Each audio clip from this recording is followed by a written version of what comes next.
Hey, how's it going? Can you hear me? Yeah, I can hear you quite well. Can you hear me? Yep, you bet. All right, awesome. So, why don't we just start this off with you telling everyone a little bit about what you do with the in the franchise. Well, I've been a Bioware for a couple years now. I'm a senior environment artist. Um, yeah, basically just do backgrounds and things like that. Oh, sorry, is the voice too? It can everybody else hear me or no? Sorry, just looking at the chat. There's a few things people are saying they can't hear me. They say they can't hear you or they can't hear me because not hearing me has always been a big complaint. Uh, no, And I could try and adjust it. Let me know if you guys can hear me. If you can't hear me, I'll either speak up or I'll try and screw with Skype. I haven't used it too much, so apologies. okay, Okay. so yeah, some people can hear you apparently. Okay. Yeah, like I said, I do background environments, like sort of what you walk on the walls and all that. Like, for instance, if you watched that the Spike Game Awards, the whole ancient Krogan stuff, that was all my stuff. So, Okay, awesome. So, what specifically have you worked on? I guess in Mass Effect 2, I can quickly pilot myself over there and check it out. well, funnily enough, my first task actually when I started at BioWare was to make the planet shaders. So everything that you're popping holes into, I did that. I didn't do the mini game, so don't blame me for that if you don't like it. But I did the planet shaders, so that was an interesting task. Okay, so like, how do you exactly do you come up with the design for what a planet will look like, how it's shaded, that sort of thing? Uh, Really, it was just do something quick to get something cool. Like it was really, you'd be surprised how little, like how some things really aren't planned. You really just got to be able to do it and make it look good. So I just kind of went in for reference and found some different planet ideas. And the thing with the planets is you had to make them really procedural Mm-hmm. because there's only like I'd say 15 or 16 different sort of looks to the planets, and then the colors all change based off of locations and so on. If it's an ice planet, we'll tint it blue and things like that. The shader was really complex for that, just to get it all going, because we can't use a lot of textures for this sort of stuff. You know, the planet textures are pretty intense, so we had to get a lot of reuse out of them. Okay, so yeah, I kind of did notice about the different skins thing and basic shapes. What references did you really use for these? Was it like you'd go to NASA, take a look at the different planets discovered and resolutions of those, and just apply those, or Sorry, can you say that again? I'm just wondering, like, what references did you use to create these textures? Like, where did you find them? Just Google Images initially, just to like we just look for reference, and then I kind of build the shader from there. I used a thing called it's Filter Forge. It's sort of a Photoshop filter. You go on and you plug in a bunch of different shader nodes and so on, and you try and make a. It's called a normal map and just different things like that to try and get the shader for the different planets. It's pretty involved, but it works out well in the end. Okay, now what exactly is an environment artist, and how would that differ from like a level designer? Well, the level designer is more geared towards cover layouts and combats and so on. They don't really deal with any of the visuals. Like I'd go in and place down, let's say like the crates and so on, and just the different architecture.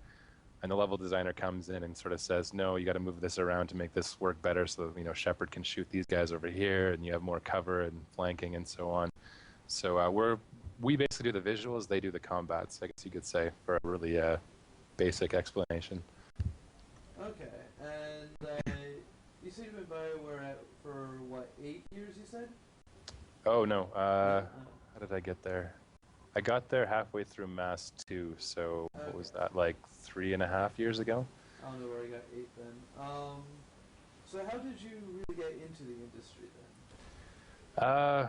Went to school. I've been in the industry for about 12 years now. I went to school and just basically, like, I mean, I've always loved video games. So I just really tried to do low polygon stuff and non-movie related things and just sent my portfolio out anywhere. And my first job was actually in the UK, so I moved over there and just started from there. It seems like industry experience is kind of the best way to kind of carry on with your work.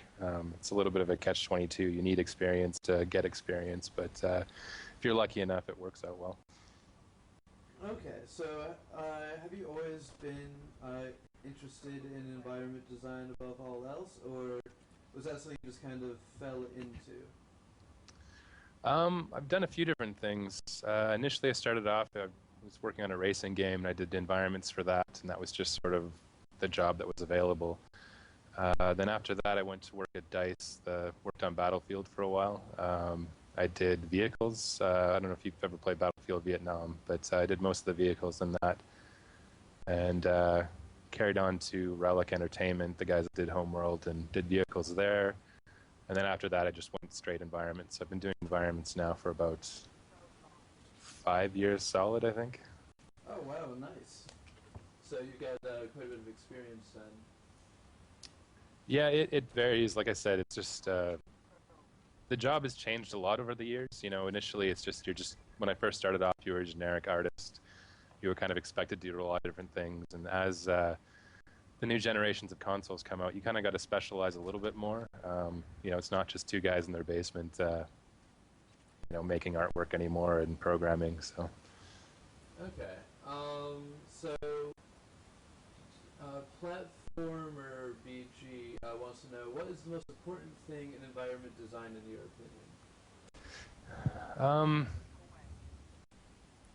There's a lot of different things that kind of come together, but just being able to composition, I guess, is a big one. Picking a shot and just deciding, what makes that look good. It's kind of like photography, I guess. You need to be able to find that good shot that the player is always going to be looking at and build the shot towards that. I mean, the challenge with that as well, that's past photography, is you need to be able to move around within that picture and make it look good as well. So. Mm-hmm. Now, when you're designing an environment, about how much information are you given? Like, do they just say, here's the planet, here's the sort of planet, go design something? It really depends on how busy everybody is. You'd be surprised the range of concepts we get. At the beginning of the project, like some of the earliest levels that were done, like Earth and I think in the demo level, the Solarian stuff, those were the first two levels that people worked on. So you get a lot of concepts for that. But like I worked on the Krogan stuff, the Tuchanka stuff, which came on, I'd say, a quarter or midway through the project, and everybody was pretty slammed. So you really do kind of have to make stuff up as you go. So I'd be working with the writers saying, hey, can I do this? And can you write this into the background of the Krogan history? And they're like, yeah, sure, why not? So it's a pretty cool thing. So that's pretty cool. You kind of ended up, through the environment, shaping the history of the Krogans then in your own way. Yeah, like I said, as long as it's not like a really stupid request, the writers are really good at that. They let you do what you want, and Bioware is really good for that. Everybody can contribute. That's cool. Yeah, that's actually one of the things I noticed about. I'm gonna pronounce the name horribly wrong, so I'm terrible. Tuchanka, right? Yeah, you bet. Yeah, I noticed that Tuchanka is actually one of the more unique environments in the world, because everything there is just pure ruin. Like, what was your kind of inspiration for designing the Tuchanka aesthetic like that? Well, there's two different sections to Tuchanka that we've done it's sort of like the modern, we call it modern and ancient. There's the two different areas. The modern stuff is the ruins that you see in ME2, and you see them again in ME3, but the more kind of modern, bombed out areas, and then the stuff that you kind of got hints at in the Spike video game trailer, that we call it the ancient stuff. That's where the Krogans kind of came from back when their empire was a lot bigger and before the genophage hit them. Okay, so that's pretty cool. So what types of software do you use, or is it all self-contained in the Unreal Engine? No, we use Unreal obviously, and then we use 3D Studio Max, Photoshop, a little bit of ZBrush once in a while, and then everybody kind of has their own little programs that, smaller ones to help them out. Like for normal maps, I use this thing called XNormal. Crazy Bump is another one that a lot of people use. So it's really just, but Photoshop and 3D Studio Max are the big ones. Okay, nice. So have you played Mass Effect games yourself, or like, are you kind of hands off after you've designed everything? Oh no, I'm a huge fan. I mean, even before I came to Bioware, Mass 1 came out and I beat it in a weekend, and yeah, I just absolutely loved it. I wasn't really sure what to expect. Like, I mean, I've always been a big fan of Bioware, but Mass Effect's obviously different. And yeah, I just, like the end of that game, like my jaw was just dropped. I just loved that game, so I was a fan immediately. Awesome. Platformer BG wants to know whether or not you use Wacom tablets. Yep, we use those for textures. Some guys, our concept artists use Cintiqs, which are the you draw on the screen, but level artists use just regular Wacom tablets. Okay. Farmer Bob wants to know, did you have any hand of the sweeping set pieces in the Mass Effect 2 DLC? The outdoor vista in Overworld and the outside of the Shadow Broker's ship were particularly impressive. Overlord, I worked on the VI world, like the last level with, where it goes all crazy and you're kind of half in reality, half in virtual reality. The outdoor stuff probably helped out with a little bit on, but that wasn't my specific level. The VI stuff was really intensive to get done, so that was my main area for those. And Shadow Broker, I worked on the first level when you kind of go into the big skyscraper and it blows up. That was my level as well. Okay, and Chanel wants to know, do you just do maps, or do you do any of the character artwork, either clothing, armor, guns, etc.? No, characters are a totally different beast of their own. They're very separate from environment art. Okay. So I have to ask, is your Shepherd a Paragon or a Renegade? Yeah, I go Paragon. I have a hard time trying to be a dick with Shepard, so I kind of like him to be the good guy. He just seems like a good guy to me, so that's the way I always play him. That's the problem I was having playing recently. Like we kind of have a voting system going on. I think I might have explained it before, where we have two widgets: the Paragon widget and the Renegade widget. Whichever one has the most donations is the one that I play as.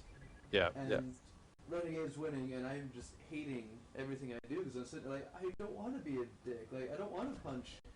No, actually, I do enjoy punching people in the face, but I don't want to like make people want to cry. Yeah. I think the only kind of well, I guess it wasn't Renegade, but I just did it because it was funny. It was in Mass 1 when you can sleep with Liara, and she asks if you want to do a three-way, and you can joke about that. I think that's the only thing I did is Renegade, but I did that more for the humor than anything. Nice. The Hellraider wants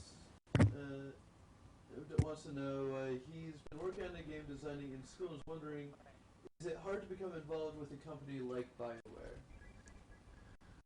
Bioware? It can be, I guess. It's not the nicest thing to say, I guess, but like getting into games really is sort of a lot of luck and a lot of skill, I guess. It's not the easiest thing to do anymore. Really, it is down to, what you can show for skill. And, if you're like an amazing artist and you can show it, then, there's a good chance we'll get you in. But, you really need to be able to show that you're, amazing from the get-go. Send in, your images that you show need to really show off some amazing work. Okay. As a follow-up, I want to know, with the new Skyrim creation kit coming out, do you think someone could use that for a portfolio? You could probably do that for level design. I'm not 100% sure. I haven't really used that creation kit, but for level art, I guess you could use that if you could import your own assets and textures and so on, but it sounds like that would be more for level design.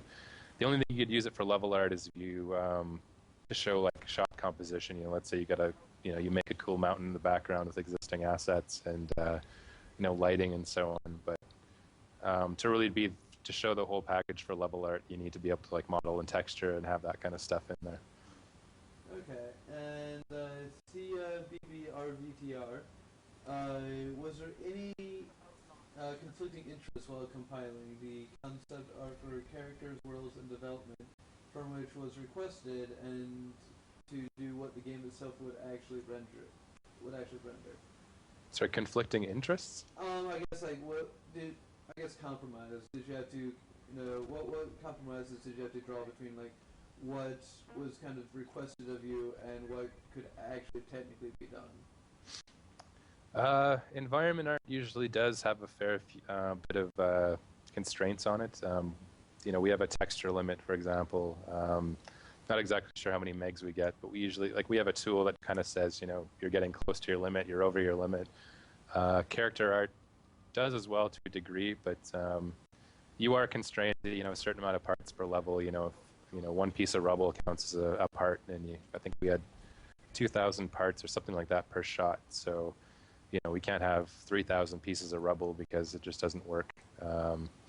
And then you have other things like, lights and shaders and transparency. It's a big balancing act, I guess. You can use tons of textures in one way, but then, light maps, which are your shadows, you have to cut down on those. So, like, video game art is really all about compromise and just balancing, I guess. It's a lot more technical than a classical art. Now, one thing I've been wondering is how does everyone kind of decide on a specific aesthetic for the game? Like, you're gonna sit down and like, who tells you is it gonna be more cartoony? Is it gonna be like more realistic? Where do you draw the line, sort of thing? That, like, for Mass Effect, that was sort of decided before Mass 1 started. You do that in pre-production. So, obviously they took a lot of inspiration from Sid Mead and just other kind of futuristic artists, and they just went with that. But obviously, like different areas, Duchanka and stuff like that, you can't really carry the whole Sid Mead thing through because he doesn't really do ruins that much. So, you have to keep on expanding past that. Mass 1 was fairly standard for that sort of thing, and like Mass 3, we go to more environments and more planets than any other Mass Effect. So you really do kind of need to expand beyond that. And it's usually the art director and concept artists, and then they work with the environment artists to kind of come up with something that everybody is happy with. But like Derek Watts, our art director, has a really strong vision for the game, so he's good at approving and disapproving what people are working on. Okay, and obviously you worked quite a bit with Mass Effect 3. What worlds in Mass Effect 3 did you work on, and what do you think was particularly impressive that we should take special note of in that world? I'm just trying to think what I can say that's been released. Well, obviously, yeah, like the ancient city Tuchanka stuff. I mean, that was a big one. Just the whole Thresher Maw scene, all of that kind of stuff in there with the Reaper. That was all mine. That's probably what I spent the most time on by far. I did some of the stuff on the Citadel. Like you'll see a big nightclub in there. That was all mine. Yeah, I'd say probably the ancient city stuff and the nightclub were the two main things that I worked on, and I helped out in a lot of other areas as well. But those are the two areas that I'm the most proud of, I think. Okay. So when James 176 wants to know, would you happen to know how many planets we can explore in Mass Effect 3? Explore as in levels, or explore as in sort of like what you're doing right now with the scanning game, or what do you mean by that, I guess? I don't know, James, what do you mean by that? Clarify, and we will move on. Platformer BG wants to know what type of hardware do you use to make these games, or to make these environments? Like a Quadro, he asks, or whatever that is. Yeah, our computers are pretty hefty. I'm not exactly sure what the specs are, but we upgraded once or twice during the project, and I think we get them all through Dell, just because we have a really good deal with them. But yeah, they basically just try and give us the best computers they can get at that time, just to make sure that we're not slowed down by the hardware. I'd actually have to be on my work computer to tell you what it is, but they're pretty decent machines. Now, have you ever used that computer to just like run an epic game like Battlefield 3 on the highest graphics just for the fun of it? Oh yeah, no, like, I mean, even like these aren't, it's not going to be like a $20,000 machine or anything, but I mean, you can get a decent computer for a few $1,000s that's it's comparable to what we work on. So it's not like it's something that is unattainable for everybody else. But no, everybody plays games at work. I play Battlefield at work and I play that at home as well. So, but yeah, it is like The Witcher 2. I think was probably one of the more graphically intense ones I've played, and it was awesome at work. Nice. Wow, I can't imagine playing Witcher 2 at work. Those have been some parts you had to avoid there, huh? Void for which? Sorry. For The Witcher 2. Uh, they're fairly easygoing. I mean, obviously you don't want the wrong people staring at your screen at certain points, but it's all you can call it artistic reference, I guess. So. Yeah, just pass on. I'm referencing. This is just collecting data for the future. Yeah. Yeah. Chanel wants to know: do you have internal tech support, or do you guys just have a service who comes and fixes everything? No, we have a big IT department. They're pretty vital to what we do. Email goes down or our source control goes down, they get on that pretty quick. There's definitely a lot that can go wrong with the network and so on. And we're very network oriented. Like we work with Montreal and so on. So if that ever goes down. Sorry to anyone who has headphones. My dog does not like surprises and new people No just problem. walked in. Hi, Internet. We're back. Yeah, I'm talking right now with senior environment artist Boyd McKenzie. Awesome. Hi, boy. Hey, how's it going? I can't hear you, but huh? Yeah, so Thea wants to know again, what's it like working at Bioware? Daily life there? How many hours a day do they have you working on projects? Bioware's really good. Like I said, I've worked at probably 5 or 6 different companies, and Bioware's really nice. It's great kind of project that everybody's going to love and really be into. I've worked on projects in the past where you really put your heart and soul into a project, and if nobody's ever heard of it, that's a little bit soul destroying in some ways. But Bioware is pretty awesome for that. We have an amazing fan base, and they always sell really well. So that's great to see.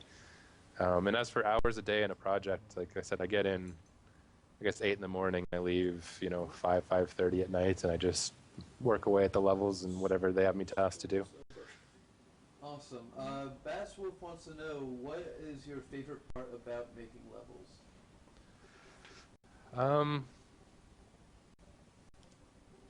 I guess kind of the end, when you see what you've made, and when it looks really great. There's a lot of points when you're making a level where you're not really sure if it's going to work out, or you're just trying to figure it out, and those are little you kind of got to work through those phases. But the end, when you kind of look back at it and go, holy crap, I made all that's pretty amazing. And like I said, like seeing my stuff on TV was great. I think I was talking to the animator that did the Reaper fight with the Thresher mod that you see, and we were both kind of messaging each other back saying, holy crap, Hulk Hogan saw our stuff, and that was pretty amazing. So he was at the VGAs that year. It was pretty cool. Mm-hmm. And I'm kind of curious, how much time do you spend in an animator program, or like a specific level design program, and how much of what you do involves coding? I guess it depends on your definition of coding. Like I make my own shaders, for example, but that's kind of code. I guess that's sort of like artistic code. But there's like hardcore coders that I mean, they're magicians. I don't even know what they do. Like I couldn't even tell. But they make stuff for us that makes our art look awesome, and that's about as far as I know. But yeah, there's a lot of different sort of levels of coding, I guess you could say. So I do a little bit of that, but it really depends on what I'm doing at the time. Okay. All right. Meat Lord wants to know how many planets will we actually be able to walk on? I guess as a clarification to Chanel's question earlier. I wouldn't be able to give you that exact number. Like I said, yeah, it's hard. No, it's just hard to say. Like I haven't played through the full game yet, because when we're working on it, I kind of have my head down trying to make my stuff look great, and I've actually kind of delayed playing the game because I really want to play with my own characters at home, because I'm a big fan. But The actual number of planets, I couldn't even tell you. There are quite a few, and you definitely see more than you've seen in the past. So that's about as far as I know. Okay, nice. So,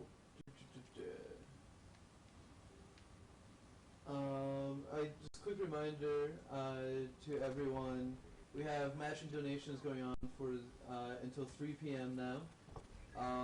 And I'd also like to again thank you very much, Boyd, for your $100 donation. Yeah, no problem. I encourage everyone to follow his lead. Trying to get the Paragon stuff back up. Heck yeah, I want to be a nice guy again. So, one sec, I gotta send a quick.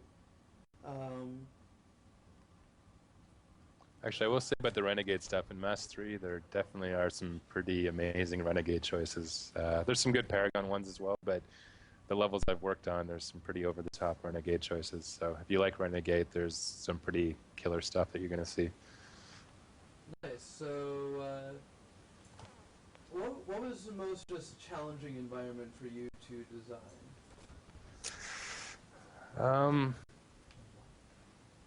I'd say initially, I mean, I didn't design it, but like working on the collector stuff on Mass 2 was definitely challenging. We had a lot of different guys working on that because it was just so different. Like, you know, no one had ever really done that before at Bioware. You know, like it's definitely was a very different environment. So just trying to figure out how to do the crazy organic stuff was very different. And like I said, like, you know, the ancient city stuff was, again, very different than the classic Mass Effect look. You know, it's usually, you know, futuristic metal and so on, whereas this was a lot more kind of Mass Effect slash Uncharted in some ways. So that was kind of a hard balance. We used a lot of reference from a guy named Frank Lloyd Wright. He's an architect. If you ever want to look him up, he has some really cool buildings. You ever have watched any of the Alien movies, like Aliens versus Predator? When you go in there, that's all inspired by Frank Lloyd Wright. Yeah, look him up on Google Images. There's some crazy buildings that guy does. So I used him a lot for inspiration. Nice. Now, who are some of your favorite concept artists? Like, do you just, you know, in your downtime, kind of browse through a bunch of artists that you like, and you just kind of mentally keep in mind that sort of stuff to kind of pull on for inspiration in the future, or you know, what's your kind of relationship with artists? For concept art, it's almost not really based off of a specific artist. I'll go through different concept art sites, and if I see one image I like, I kind of save it, and you know, I might try and make some art based off of that, some 3D stuff off of that 2D image. But there's no one really specific. It's almost, yeah, it's basically more of like a per image thing. You know, if there's something cool I like about this one, I'll take elements of that and take elements of another one. But yeah, obviously, like, you know, Frank Lloyd, Sid Mead is amazing. You know, we got a lot of inspiration from him for Mass Effect. So. Okay, nice. And just one thing I was also kind of wondering, like, do the people who work on the game get the game for free, or are you guys kind of just stuck buying the game yourselves? Like, you know, congratulations, you worked so hard on this. Now pay us for it. Probably after 1 million hours, they don't want No, we do get it eventually, but we might not get it day one. So I'm probably going to buy if I don't get it day one, I'm going to buy it. So, but we will get it eventually. Like, they were really good about when Knights of the SOTOR came out. We all got the big collector's editions and so on. So that was awesome. But for me, I'm in Edmonton, so getting everything from EA in Edmonton can take a little bit longer. So depending on what game it is or how the supply is going, sometimes we get it on day one, other times we don't. And if we don't get it day one, I usually just buy it because I'm a huge fan. So. Okay, nice.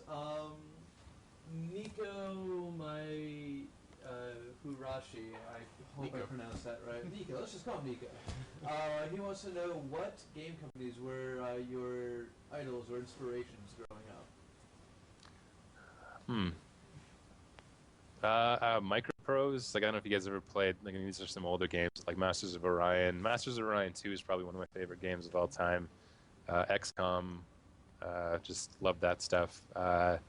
Civilization games, like Sid Meier, he's amazing. I heard that guy talk, and he's just such a cool guy. For RPGs, Final Fantasy VII was huge into that one. Most of the Final Fantasies I've liked, except 13 or 13-2 or both? I haven't played 13-2. 13 kind of turned me off in the series, sadly. Like I really tried to get into it, and I couldn't. But 12 was amazing. I love that game a lot. But yeah, I'd say like Masters of Orion, like Microprose back in the day was amazing. I love those guys. Yeah, I have to agree with you about the 12. I love that one. And yeah, 13 was just awful. Yeah, 12 was very kind of MMO-ish, and like I'm huge into MMOs. I'm playing SWTOR a ton right now. I used to play WoW a lot, and I really like the mechanic in Final Fantasy 12. Nice. Now, did you happen to have a hand in designing SWTOR, or do you know the people who did as far as the environment design?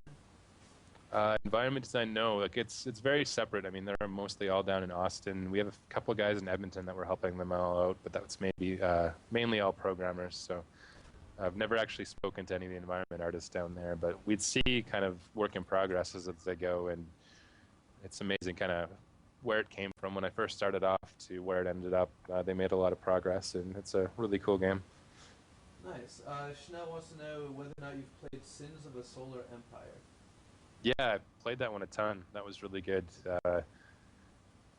Like I said, I was a big fan of Homeworld when it came out, and it's kind of like Homeworld. The only thing I didn't like about that game was at the end where you basically can expand your empire out into thousands and thousands of stars, but your tech tree stops at a certain point, and after that it just becomes like micromanagement, which wasn't a lot of fun. But the actual combat and everything in that game was amazing. I really liked that one a lot. Nice.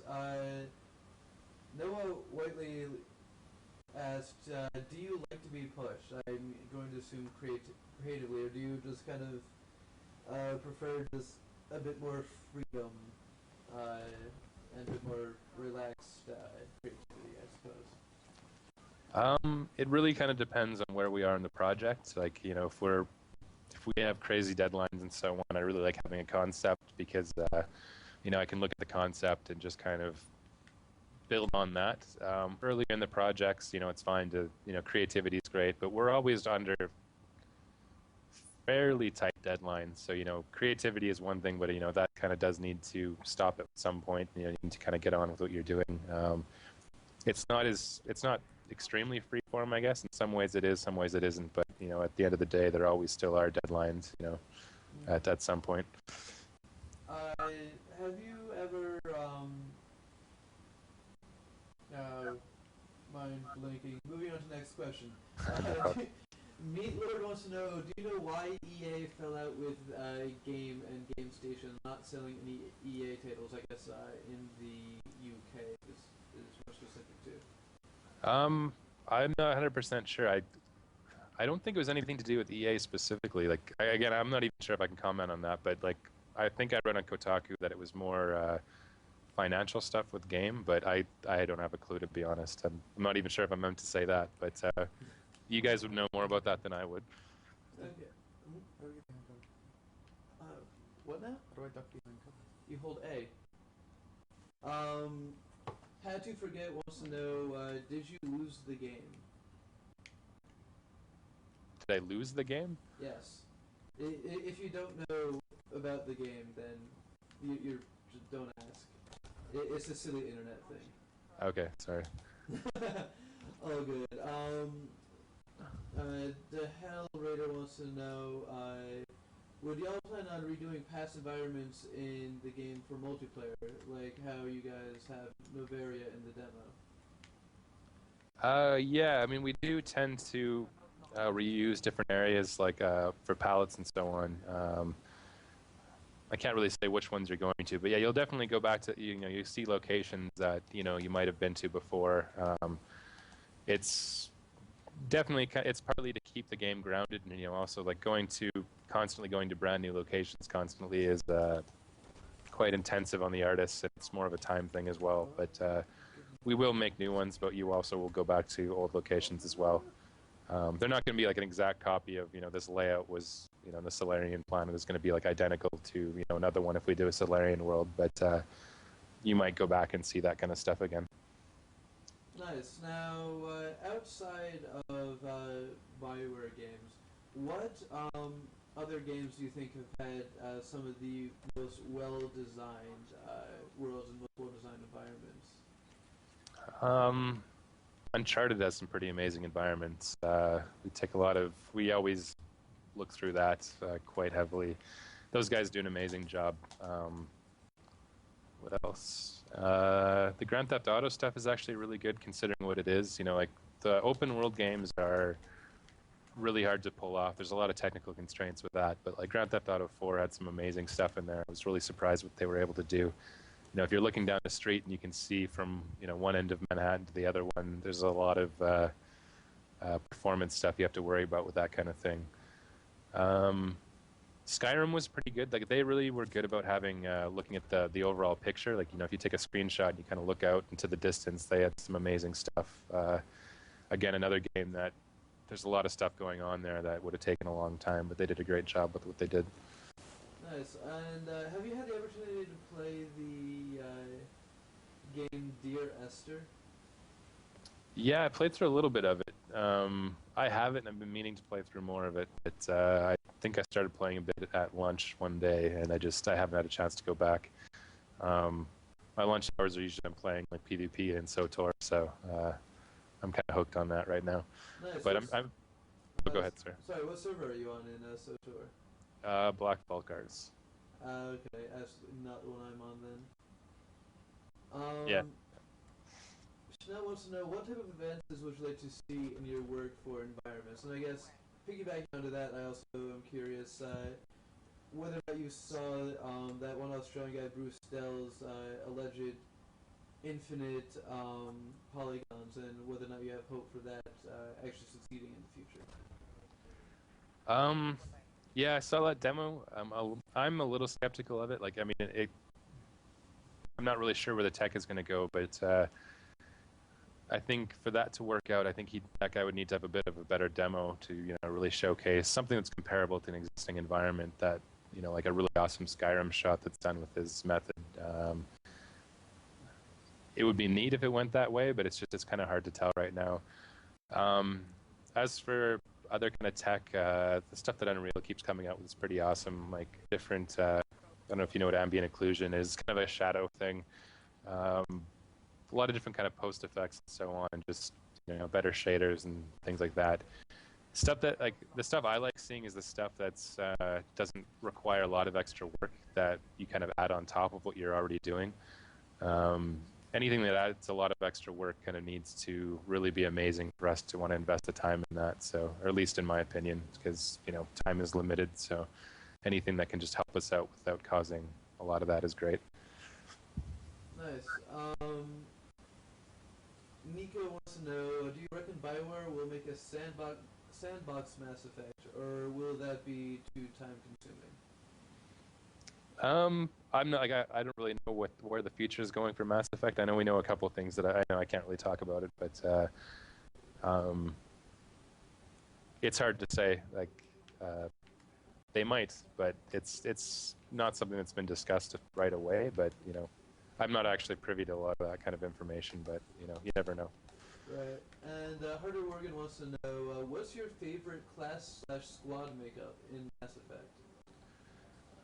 Who did I use?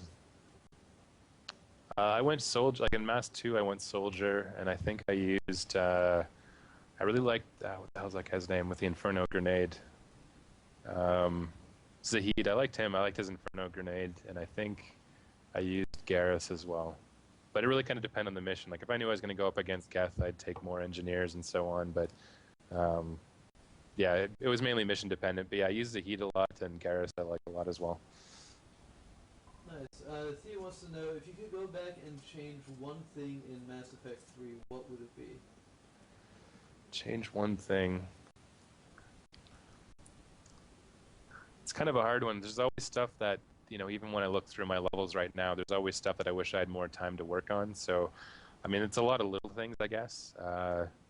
There's no one major thing that, you know, I wish this entire room was pink instead of, you know, green or something. But, you know, an environment artist is never really done. We just kind of are told to stop, I guess you can say. So, I guess that's kind of the main thing. Okay, and question I want to know, Mass Effect always seems to have very black shadows. Is that an art theme or just a type of tech? Well, Mass 2 to Mass 3 has a different lighting system. I guess for shadows, yeah, it depends, and I guess it also depends on your TV as well, like if you how gamma adjusted it is and everything. But you know, if it is a dark area, we definitely do try and make sure that we hit the full range of light to dark. Okay, nice. Does anyone else have any questions themselves? And yeah, I'm. Do you guys have any questions for him? Sorry, I'm working very little sleep right now, so my mind. Yeah, no, that's no problem. Yeah, if anybody has any other questions as well, like you can go to my Twitter. I just started up on that too long ago. It's just at Boyd McKenzie, and I'll answer questions if I can. Nice. And okay, so what is your favorite game system of all time? I guess. Of all time, probably the Super Nintendo. Just had amazing art. Like Final Fantasy was great on that Chrono Trigger. It's probably like the best system for RPGs I've ever played. But modern ones, the Xbox. I just, that's where all my main console gaming is on. Okay, nice. Yeah, Secret of Mana as well. Yeah. Yep. So, I guess so that way this doesn't drag on with me rambling. Why don't we just end this right here? So so I don't sound like too much of an idiot. Yeah, no problem. But yeah, I'll stay in the the chat room, and like I said, I'll post up my Twitter name. If anybody has any questions or anything, I'll try and answer what I can. So, sounds good. Thank you so much for calling in. Yeah, it was a pleasure talking to you, and definitely look forward to checking out some of your environments in Mass Effect 3. Yeah, no, I hope you enjoy it.